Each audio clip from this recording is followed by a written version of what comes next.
Lo dijo él. A primera hora.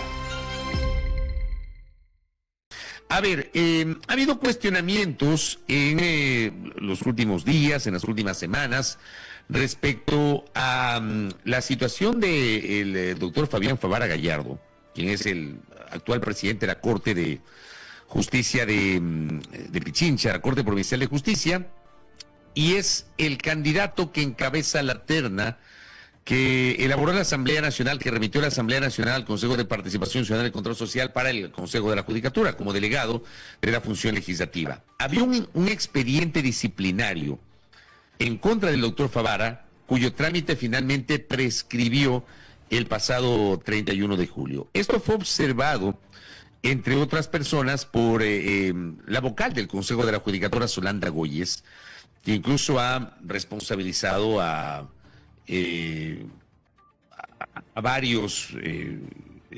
varias voces también del Consejo de la Judicatura. Está con nosotros en la cabina el doctor Javier Flores, quien patrocina la defensa jurídica del doctor Fabián Favara Gallardo. Doctor Flores, bienvenido, le saluda a distancia junto a Andrea, que está en la cabina. ¿Cómo le va? Buenos días, doctor. Buenos días, Fabricio. Buenos días, Andrea. ¿Cómo están? Gracias, doctor, usted por la gentileza de acompañarnos. A ver, explíquenos un poquito qué pasó con el doctor Favara, porque había este expediente disciplinario que debía ser conocido por el Pleno del Consejo de la Judicatura y finalmente esto no se conoció y prescribió. ¿Pero qué fue lo que ocurrió? A ver, les voy a poner un poquito en contexto. Gracias primero por la apertura de la entrevista. Lo que sucede es que se abrió un sumario disciplinario el 31 de julio del 2024 por una declaración que hizo la Corte Nacional de Justicia por una supuesta manifiesta negligencia del doctor Favara, del doctor Javier Barriga y de la doctora Maritza Romero, entre otros jueces de primer nivel también del Tribunal de Quitumbe. Esto obligaba a que el sumario disciplinario se tramite en el transcurso de un año, es decir, hasta el 31 de julio del 2025, porque a partir del 1 de agosto del 2025 prescribiría. Antes de explicar el motivo de la del infundado inicio del sumario disciplinario, hay que ser claros en que los tiempos que maneja la Subdirección Nacional de Control Disciplinario no son responsabilidades de los servidores sumariados, ni por ende se puede decir que por gestión de ellos es que prescribió el sumario disciplinario. La realidad, incluso la doctora Goyes lo dijo en medios, es que la Subdirección Nacional de Control Disciplinario pone al despacho del Pleno del Consejo de la Judicatura todos los expedientes disciplinarios. No hubo una diferencia con este en particular. Todos los expedientes disciplinarios se ponen a tratamiento del Pleno el día que prescribe o 1 o 2 días antes de que prescriba. Entonces, eso es importante aclarar porque no se puede dejar en el aire una insinuación de que este expediente disciplinario tuvo un tratamiento diferente para conocimiento del Pleno del Consejo de la Judicatura.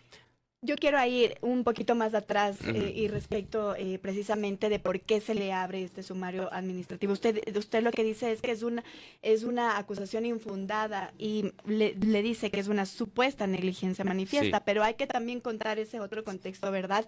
Porque entiendo que se tenía para tratar un delito en el caso de abuso sexual, se podía juzgar hasta el 2022, agosto del 2022, pero hay una sentencia para febrero del 2023. Es decir, alrededor de 6 meses después, recién hay una sentencia. Y por eso entiendo, se abre entonces este sumario. Es correcto, pero, y vale la aclaración. Ahora, bueno, pensaba hacerlo en adelante el contexto de la causa del sumario disciplinario, pero dada su pregunta, la hago en este momento. El tema es una causa por abuso sexual en contra de un menor, en el cual el Tribunal de Garantías Penales de Quitumbe, es decir, no el Tribunal de Apelación donde está el doctor Favara, el Tribunal de Garantías Penales de Quitumbe conoce y resuelve este caso y sentencia a un abusador sexual de un menor en el año 2020. El 28 de octubre del 2020 tienen la audiencia. Después se demoran en reducir la sentencia escrita, es decir, sigue en primera instancia, sigue en Tribunal de Quitumbe hasta el 17 de febrero del 2023.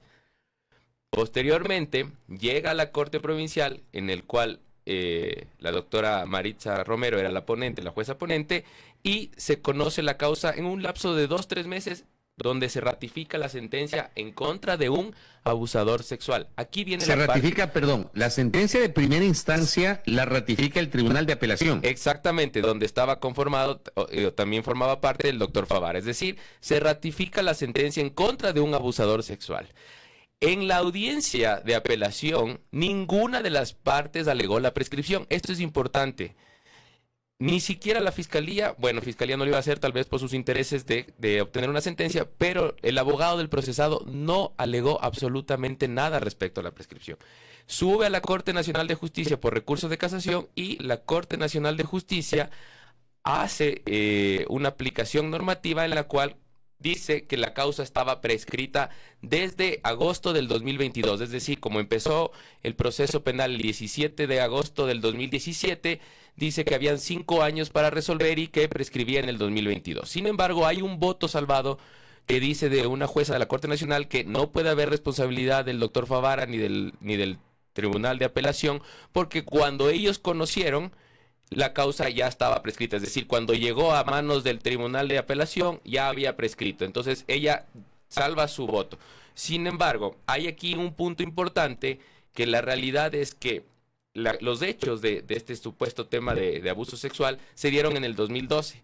La normativa aplicaba en esa época el Código Penal y en sí el artículo 101 decía que este tipo de delitos prescribían en el máximo de la pena y cuando eran delitos sexuales en el doble del tiempo. Para este tipo de delitos eran 8 años y el doble eran 16. Es decir, lo que inteligenció los jueces de apelación, incluido el doctor Favara, es que no estaba prescrito la causa y por eso resolvieron. Y como le digo, Fabricio y Andrea, tanto es así que ni siquiera el abogado del que defendía al abusador sexual alegó la prescripción. Es la Corte Nacional quien dice no, está prescrito porque solo habían 5 años para resolver. ¿Qué es lo de fondo de todo esto? Aquí había que hacer una ponderación también por temas de menores. Había un menor de por medio en el cual si se quería aplicar lo que decidió la Corte Nacional de Justicia, había que hacer un análisis de ponderación y decir, a ver, ¿qué estamos salvaguardando? ¿El derecho de un menor o la impunidad de un delito de abuso sexual? Eso fue lo que hizo el Tribunal de Apelación. Aplicó la normativa para la fecha de los hechos y condenó o ratificó la sentencia condenatoria. Es decir, ellos no solo que conocieron posterior a la fecha a la cual la Corte Nacional dijo ya estaba prescrito, sino que lo hicieron en 3 meses y ratificaron la condena de abuso sexual en contra de un menor. Entonces, eso es lo que no se explica a los medios y lo que se suele entender o lo que se dice o lo que se escucha. Por ejemplo, la doctora Goyes, que el otro día estuvo en otro medio, dijo se dejó en la impunidad un delito de abuso sexual. Pero lo que no explicó es que los jueces de apelación ratificaron la sentencia condenatoria en un delito de abuso sexual y ratificaron en un plazo de 3 meses que tuvieron la causa, o sea, hubo absoluta celeridad y que jamás el procesado ni ninguno de los intervinientes de la audiencia dijo que estaba prescrita la causa. Doctor, pero a ver, yo entiendo su explicación en este momento, pero si es así como usted nos está exponiendo, que el Tribunal de Apelación, integrado entre otros por el doctor Favara, ratificó la sentencia de primera instancia en contra digamos, vinculada a este caso de abuso sexual, ¿cuál fue la razón por la cual le abrieron ese expediente disciplinario que incluso recomendaba su destitución? Claro, lo que pasa es que los jueces de la Corte Nacional, como le explicaba Fabricio, hacen el análisis diciendo que al momento de resolver la apelación, ellos tenían que haber declarado de oficio la prescripción, es decir, no tenían que haber ratificado la condena sexual. Eso es lo que dice la Corte Nacional. Sin embargo, como le explico, hay un voto salvado en la Corte Nacional que dice que no hay ninguna responsabilidad de ellos por no haber declarado la prescripción. Sin embargo, como le digo, al emitir este criterio, al decir ellos que tenían que haber declarado de oficio la prescripción, consideraron que eso era una manifiesta negligencia de los 3 jueces y en base a ello Control Disciplinario tuvo la obligación jurídica de abrir este sumario disciplinario para conocer y una eventual y posible destitución. En esa primera instancia, entonces, en esa primera etapa de todo lo que vamos a conversar, ¿ustedes creen entonces que la Corte Nacional tuvo una resolución injusta? Totalmente, pero es que además es lo que estamos explicando, es decir, los hechos son del 2012 de este abuso sexual a un menor de edad. la normativa aplicable en ese momento es del Código Penal. No había COIP todavía, el Código Orgánico Integral Penal no estaba vigente todavía. Esa normativa nos obligaba a tener otros tiempos de prescripción, como les digo, el doble de la pena, que era 16 años de prescripción. Eso fue lo que manejó como criterio interno el Tribunal de Apelación. Por eso es que ellos resuelven la causa y no la consideran prescrito. Y como le digo, es increíble que ni siquiera el abogado del procesado, que tiene la obligación legal de salvar a su cliente, ni siquiera él alegó eso de ahí.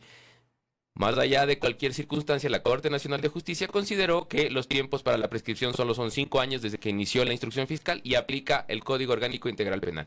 Lo que decimos es, si es que hay esta discrepancia jurídica que nunca puede ser entendida como una manifiesta negligencia, la manifiesta negligencia es desidia, es actuar contrario a ley, es otra cosa respecto a lo que es una discrepancia de normas o jurídicas que pueden tener los jueces en sus respectivas instancias. Entonces, ahí había que hacer la ponderación, que es lo que comenté antes, y decir, a ver, ¿qué prevalece aquí? ¿Los derechos de un menor o aplicamos la favorabilidad para que quede impune un delito contra un menor? Esa es la parte circunstancial, pero lo de fondo es que no ameritaba para una manifiesta negligencia. Bien. Hay una nota, si me permite, que publicó el portal Primicias y me gustaría una reacción, una explicación suya, refiriéndose a los jueces que integraron este tribunal. Ya lo ha explicado el doctor Flores por este caso de abuso sexual.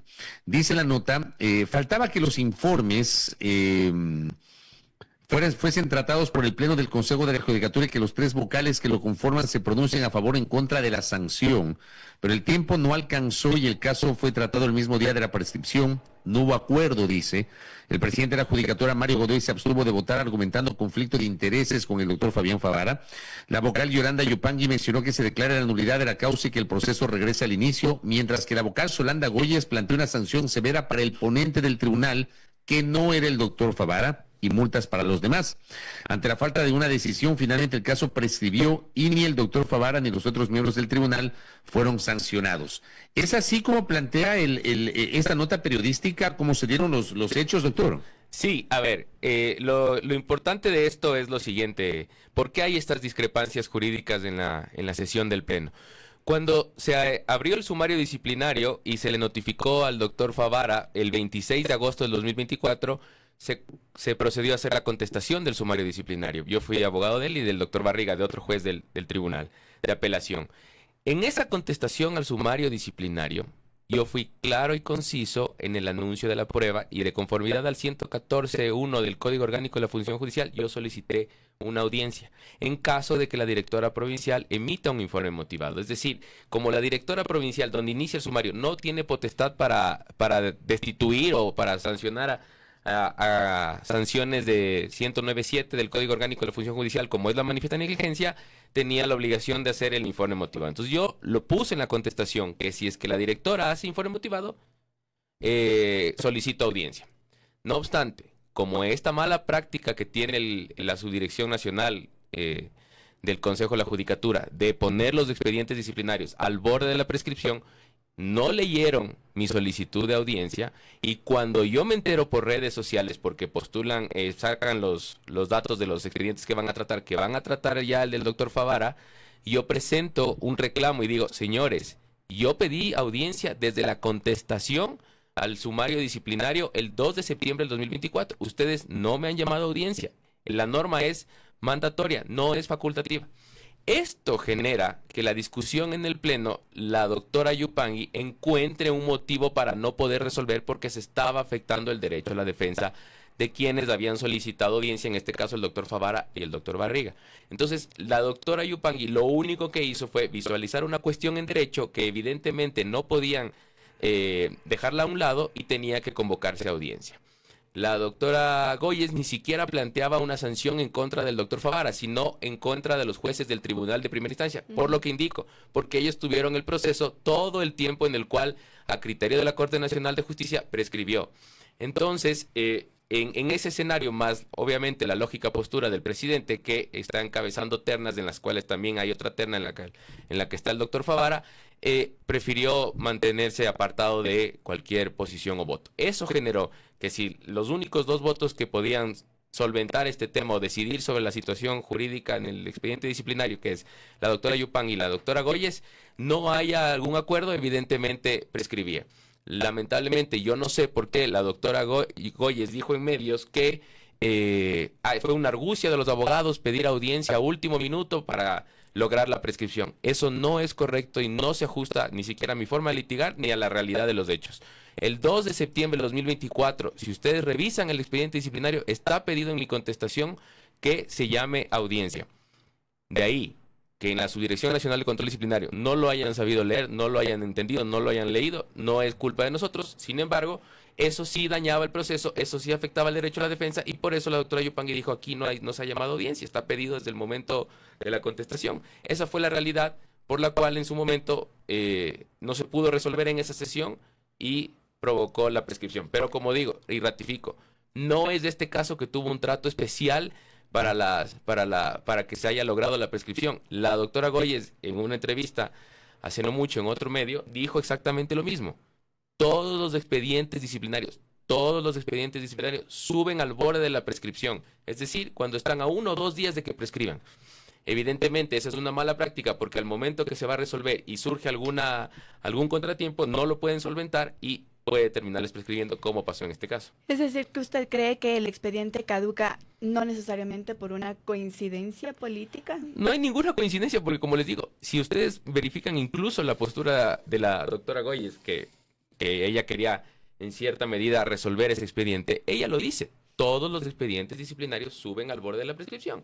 Entonces, las circunstancias son que si suben al borde de la prescripción y notan alguna particularidad que tienen que corregir o, en este caso, llamar a audiencia, los tiempos ya no les daban. Pero la responsabilidad no es de los servidores sumariados y lamentablemente recae en el área técnica del Consejo de la Judicatura que no convocó audiencia por descuido de ellos. Pero si es que hubiesen convocado audiencia desde que recibieron el expediente disciplinario en la subdirección, que esto es en junio, a principios de junio del 2025, tuvieron casi 2 meses para convocar audiencia. Si nos convocaban a audiencia, íbamos a la audiencia y el día que resolvieron podían haber tomado alguna decisión, pero lamentablemente no leyeron, no se dan cuenta de las particularidades del expediente disciplinario y el último día la doctora Yupangui, en derecho, hay que decirlo, lo único que dijo es no se ha convocado a la audiencia que está pedido por los servidores judiciales sumariados como es el doctor Favara y el doctor Barriga, que estaban patrocinados por mí. ¿Usted cree que tal vez... Perdón, André, usted doctor Flores, ¿qué opinión le merece? ¿Qué opina sobre las declaraciones de la vocal Solanda Goyes? Ella en una entrevista con el medio Colega FM Mundo había dicho, creo en las malas coincidencias tras la prescripción del sumario contra el doctor Favara, un poco en la línea de lo que Andrea también le preguntaba. Es lamentable, ¿no? Pero lo que yo debo decir también es, yo pedí incluso la réplica al medio, me contacté con Fausto Yepes, me dijo que por supuesto me iba a dar la réplica y después le volví a escribir y no tuve respuesta, ¿no? Esas son cosas que no están bien porque precisamente yo quería ir al mismo medio a decirle, no hay esa coincidencia, no hay una mala coincidencia. Más bien, yo veo más responsabilidad en ella por no estar encima del área de control disciplinario para que precisamente estas cosas no pasen. Entonces, es la forma de echar la pelotita a otro lado cuando realmente, como les digo, es el área técnica del Consejo de la Judicatura quien no se percató que había un pedido de audiencia. Si el área técnica se percataba del pedido de audiencia, no pasaban estas cosas. Y volviendo al mismo tema de que les digo, todos los expedientes disciplinarios, todos, Fabricio, todos. Usted puede ver todas las convocatorias de los plenos que son martes y jueves básicamente. Cuando comienzan a tratar los puntos de los expedientes disciplinarios, el subdirector dice en las transmisiones en las redes sociales del Consejo de la Judicatura, dice el expediente, por ejemplo, hoy es 8 de agosto, entonces dice el expediente disciplinario prescribe hoy 8 de agosto. Y el siguiente expediente, el expediente disciplinario prescribe el 9 de agosto. Todos están al borde. No hubo ningún trato preferencial.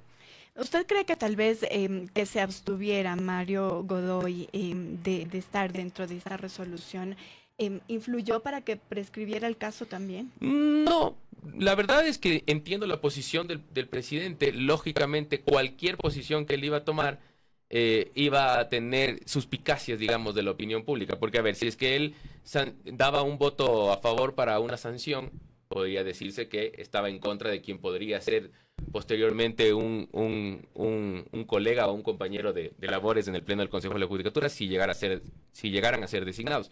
Si en cambio él se ponía en la posición jurídica, la de la doctora Yupanqui respecto a la nulidad, iban a decir que lógicamente él quería favorecer a esa posición para que prescriba el expediente. Entonces creo que él hizo lo que correspondía, evitar cualquier posición o criterio que pueda entenderse de estar de un lado o del otro, y mejor abstenerse. Como les explico, habían los 2 votos suficientes para resolver. El problema es el pedido de audiencia que anteriormente se había solicitado y el área técnica no lo despachó.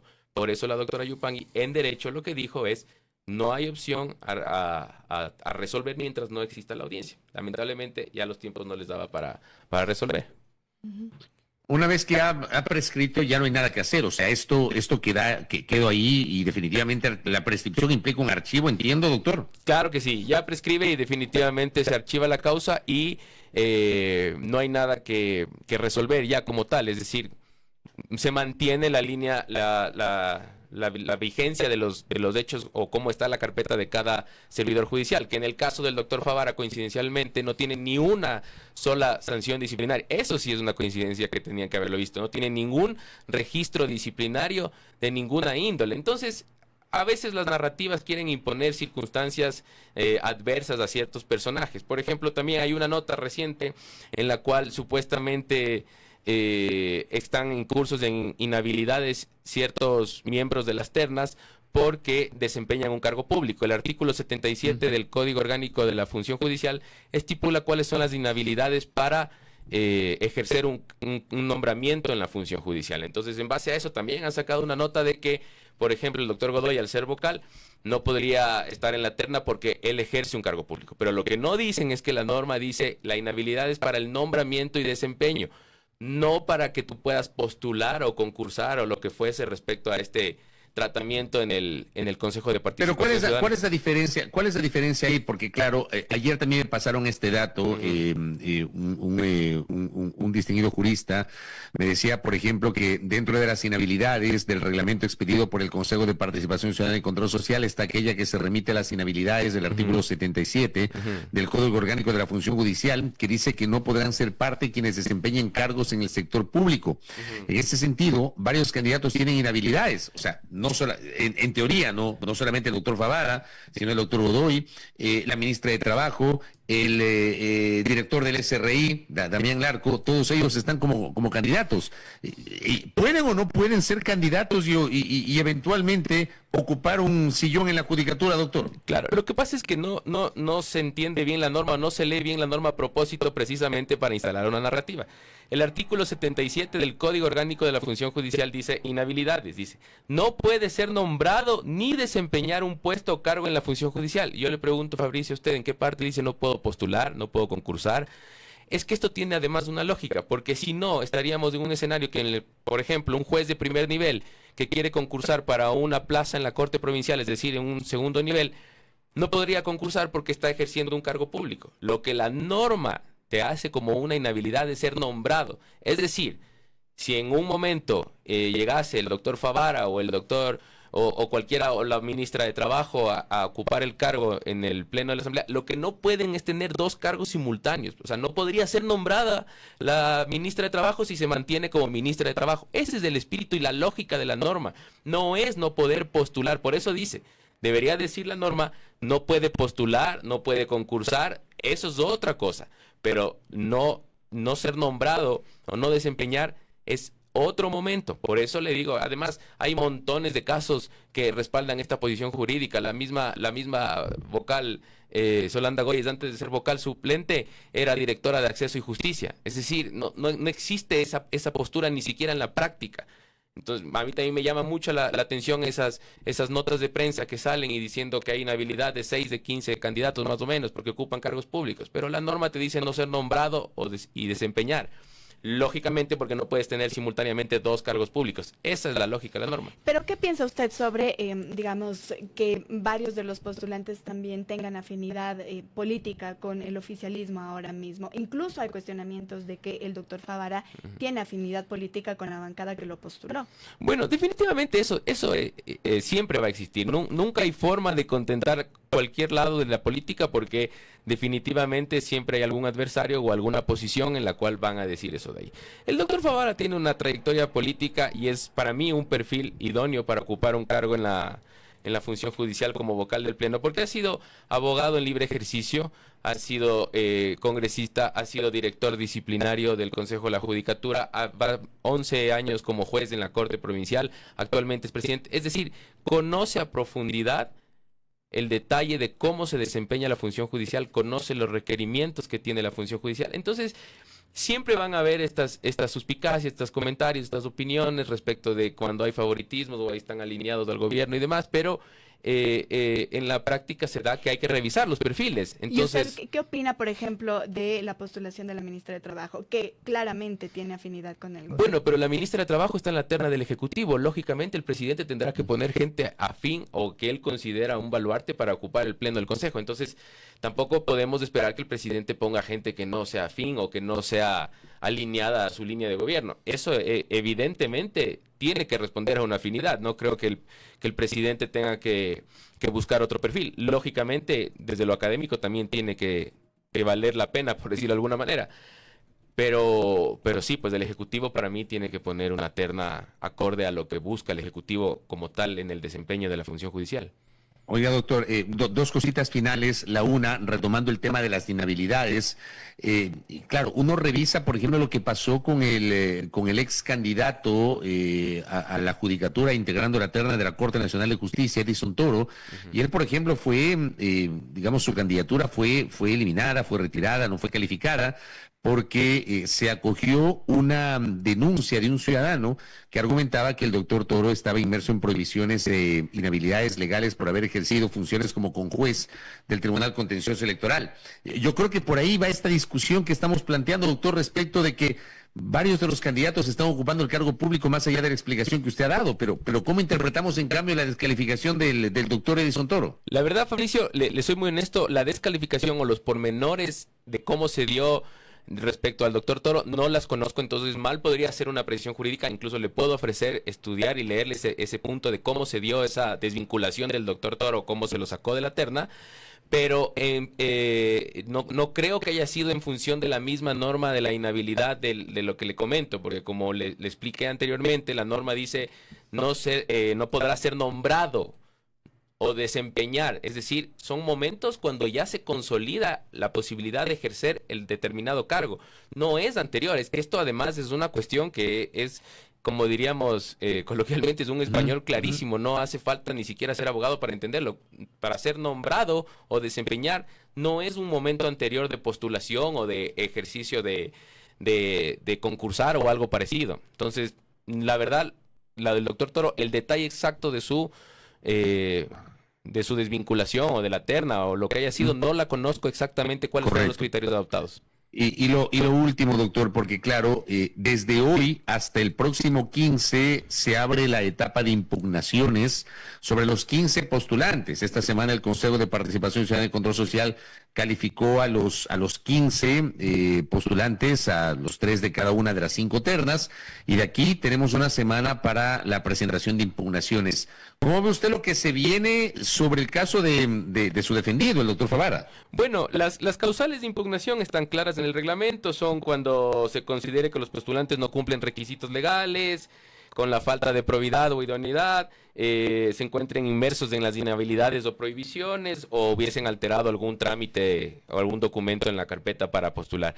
La verdad, no considero que exista alguna posibilidad jurídica de que se haya alguna impugnación debidamente justificada o sustentada. Como expliqué en su momento, hay las credenciales para que el doctor Favara pueda asumir ese cargo de vocal. Tiene títulos de posgrado de 4º nivel en procesal, en penal, en constitucional, es decir, tiene la trayectoria, tiene la hoja de vida limpia, no tiene sanciones. Todo eso conlleva a un perfil idóneo desde mi lectura, no solo como su abogado, sino también como un ciudadano más. Habrá que ver qué tipos de impugnaciones se presentan. Esperemos que la ciudadanía presente en general impugnaciones que sean debidamente sustentadas y que no se preste para manipulaciones o para intentar descalificar por por meras suposiciones o animadversiones políticas. Y solo para finalizar, entonces, también de manera general, ustedes tienen confianza entonces en este concurso, y teniendo en cuenta que también se había cuestionado que un colaborador del ahora presidente de la Judicatura está en la comisión que está evaluando la reelección precisamente de Mario Godoy. Sí, eso también me enteré en estos días por los medios. La verdad también, como les digo, no es algo que conocía con anterioridad. Siempre que se postula un concurso hay que tener la confianza de que va a existir la transparencia y que se van a realizar las cosas acorde a derecho. Habrá que ver en el devenir del proceso si es que se cumplen esas circunstancias, y si no, habrá que decirlas públicamente. Pero en principio esperemos que se dé algo que además está retrasado significativamente. Correcto. Doctor Javier Flores, un abrazo a la distancia. Gracias por el tiempo. Gracias, Fabricio. Gracias, Andrea. Gracias, doctor. Muy gentil al jurista Javier Flores, quien patrocina la defensa jurídica del doctor Fabián Fabra Gallardo, quien encabeza la terna de la función legislativa para integrar el próximo Consejo de la Judicatura. Primera plana. Todas las noticias, todas las voces.